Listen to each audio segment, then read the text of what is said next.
Hello बच्चों, ये video बहुत छोटी रहेगी और ये वीडियो डायरेक्टली टारगेट करेगी कि कैसे बच्चे स्कूल में अच्छा परफॉर्म करें so that they can balance their entrance with the school exams. Otherwise बच्चा प्रेशर ले लेता है। तो हम डायरेक्टली बात करते हैं। देखिए, हमारे जो स्कूल एग्जाम्स होते हैं वो ऐसे डिजाइन होते हैं कि बच्चा बेसिक्स में अच्छा रहे। तो उसका पर्पस ये रहता है कि बच्चा एटलीस्ट एनसीईआरटी वाइज थोड़ा सा एक बार पढ़ चुका हो। अब मोस्ट ऑफ द स्टूडेंट क्या होते हैं, जैसे वो क्लास 11th में एडमिशन लेते हैं तो वो पढ़ाई को जो 10th तक का स्ट्रक्चर है उसी तरह से पढ़ते हैं। अब यहाँ पे एक प्रॉब्लम क्या है कि 10th का syllabus is too too too small in comparison to class 11 syllabus. तो 10th में उनका मेथड चाहे रॉन्ग हो चाहे कैसा भी हो, वो इतनी इटरेटिव लूप होती है ना कि बच्चा लिख आता है कुछ ना कुछ एंड ही गेट्स मार्क्स। और वो मार्क्स वो डिजर्विंग लाता है, लेकिन स्टिल 11th में उसको स्ट्रेटेजी चेंज करनी पड़ती है। अगर वो नहीं करेगा तो बच्चा अच्छा होने के बाद भी वो कई सारे एग्जाम्स में सेटबैक झेलेगा। PT1 हो सकता है, हाफ ईयरली हो सकता है, मतलब अपने पोटेंशियल से काफ़ी कम परफॉर्म करेगा। अब चलिए समझाते हैं इसे। आपको करना क्या रहता है, स्कूल एग्जाम्स को समझना पड़ेगा। देखिए, स्कूल एग्जाम सब्जेक्टिव होता है, तो you can not skip writing practice at home. मैं एग्जाम्पल लेके कराता हूँ। चलिए मैं आपसे शेयर करता हूँ एक एनसीईआरटी। मैंने फिजिक्स की एनसीईआरटी ली है, चैप्टर 3।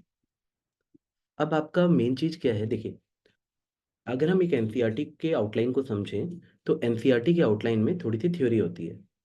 अब इस थ्योरी को सबसे पहले आप डेफिनेशंस नाम देंगे, और ये भले ही मैं फिजिक्स के पर्सपेक्टिव से बोल रहा हूँ पर आप सारे सब्जेक्ट्स में अप्लाई कर सकते हैं।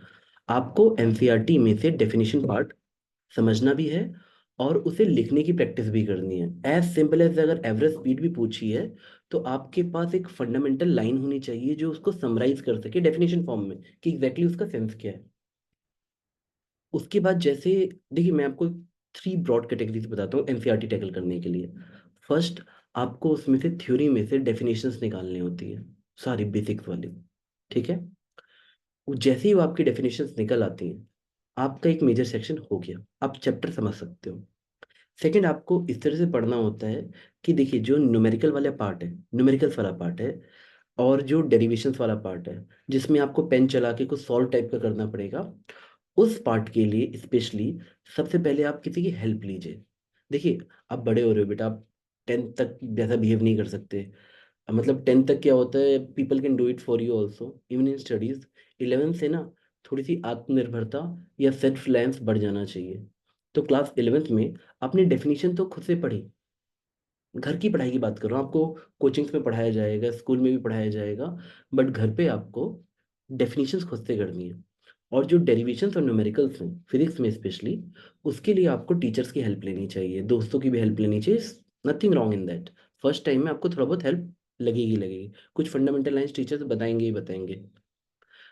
अगर आपने सेकंड कैटेगरी की टारगेट कर लिया, चैप्टर की थ्योरी में से न्यूमेरिकल एंड डेरिवेशंस, ठीक है, तो आपका 2 पार्ट हो गया, एक डेफिनेशन हो गई और एक डेरिवेशन इन बेसिक न्यूमेरिकल चैप्टर की थ्योरी में से, जो एग्जांपल के साथ आपने 2 पार्ट में कर लिया। थर्ड पार्ट होता है एनसीईआरटी एक्सरसाइज। अगर एनसीईआरटी एक्सरसाइज आप कहीं से नहीं देखे करेंगे, that is the only way you can fix that chapter.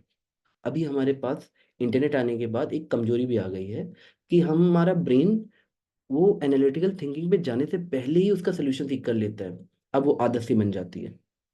तो देखिए, क्लास 10 तक आप इतना कम थ्योरी है कि आप नंबर ऑफ परमुटेशन कॉम्बिनेशन बना के क्वेश्चन भी फिक्स कर सकते हैं, किसी 50 क्वेश्चन में से आएगा। पर जैसे ही बच्चा क्लास 11th में आता है, ये पॉसिबिलिटी जीरो हो जाती है। कि हम ऐसा नहीं कर सकते कि कोई भी टीचर कहे कि हम पूरा पेपर ही एग्जैक्ट फंसा देंगे। पूरा पेपर नहीं फंसाया जा सकता, लेकिन हाँ, कॉन्सेप्ट बहुत कम है और थोड़े हैं अगर आप समझने पे आए तो। उसमें देखो, आपको एक लूप की तरह लेना है। आपने बेसिक थ्योरी पढ़ी, उसके ऊपर कुछ एग्जांपल्स या डेरिवेशंस की, जिससे कुछ फॉर्मूला बनेगा।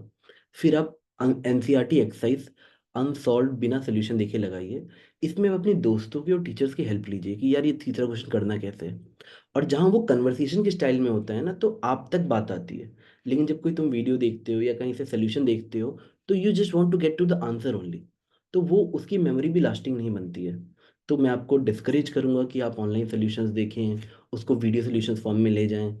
आपको करना क्या रहेगा, आपको एनसीईआरटी की एक्सरसाइजेस लगानी है। आपको देखिए थोड़ा सा प्लानिंग की ज़रूरत बहुत ज़्यादा रहती है क्लास 11th में, क्योंकि मेन चीज़ है ये जो ट्रांजिशन है 10 to 11th का, इट्स नॉट इजी ट्रांजिशन। हम बच्चों को समझाते हैं कि देखो आपको बिहेवियरल चेंज करना चाहिए, और वो लोग झूठ बोलते हैं कि नहीं चिल लाइफ रह के आप 11th में सर्वाइव कर पाओगे। नहीं बेटा, आप मतलब सारी मस्ती करते हुए 11th सर्वाइव नहीं होता है, फिर वो स्ट्रगल ही होगा। आपको मस्तियाँ गिव अप करनी पड़ेंगी। एटलीस्ट 7 to 8 आवर्स का ईमानदारी का डेडिकेशन मिनिमम चाहिए आजकल एवरेज परफॉर्मेंस के लिए।